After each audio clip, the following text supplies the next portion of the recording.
මාධවී සහ කසුන් කියලා කියන්නේ ගොඩක් අය ආදරය කරන යුවලක්. ළඟදි මේ පවුලට එකතු වුණු චූටි පුතා හින්දා මෙයාලා ගැන තියෙන අවධානය වැඩි වෙලා තියෙනවා.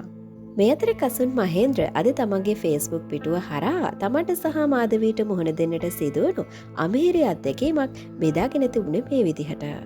අපි අපේ ප්‍රේම සම්බන්ධය පටන්ගත්තු මුල බැලූ අත තිබුණේ බාධක විතරමයි.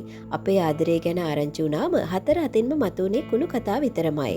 ඒ හැමදේමත් දරාන මුවත්තියක් වගේ මගේ උරහිසේ හිස හොයාන එතකොට මාධවී මගෙන් නැහුවේ මෙච්චරයි.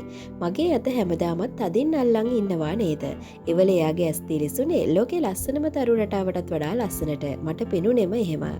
තේසින් කඳුළු වැටෙද්දි මං ඒවා පිසදමති ඒ කඳුළු මැදින් උරතලේ පාලා hina වුණා. අපි වෙනුවෙන් කවුරුවත්ම නොහිටියත් අපිට අපි ඉන්නවනේ කියලා එදා මට විසල් විශ්වාසයක් තිබ්බා. මං අදටත් හිතන්නේ ආන් ඒ සෙන්ස් එක තමයි ආදරේදී වැදගත්ම කියලා.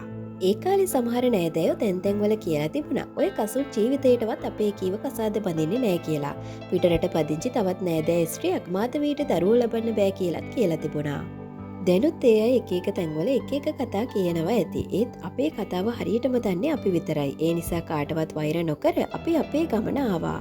ජීවිතයේ ලොකුම ඖෂධය ආදරේ කියලා මං හෙටත් විශ්වාස කරනවා. අපේ ආදර සිවනැල්ල යට කෛලාශ් පුතා දවසින් දවස ලොකු වෙනවා. අපි ඒ දිහා පුදුමාකාර සන්තෝෂෙන් බලාගෙන ඉන්නවා.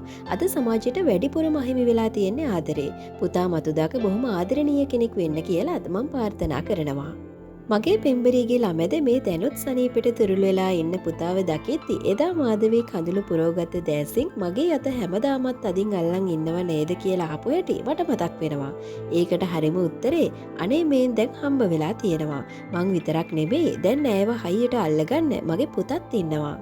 ඉතින් මෙන්න මේ විදිහට තමයි කසුන් මාධවී දෙන්න අය දෙන්නක ජීවිතයේ අමිහිරි අත්දැකීමක් ප්‍රේක්ෂකයොත් එක්ක බෙදාගෙන තිබුණේ. මේ ගැන ඔයාගේ අදහසත් යටින් කමෙන්ට් එකක් දාගෙන යන්න අමතක කරන්න එපා. ඒ වගේම අපේ YouTube channel එක subscribe කරලා තියාගන්න.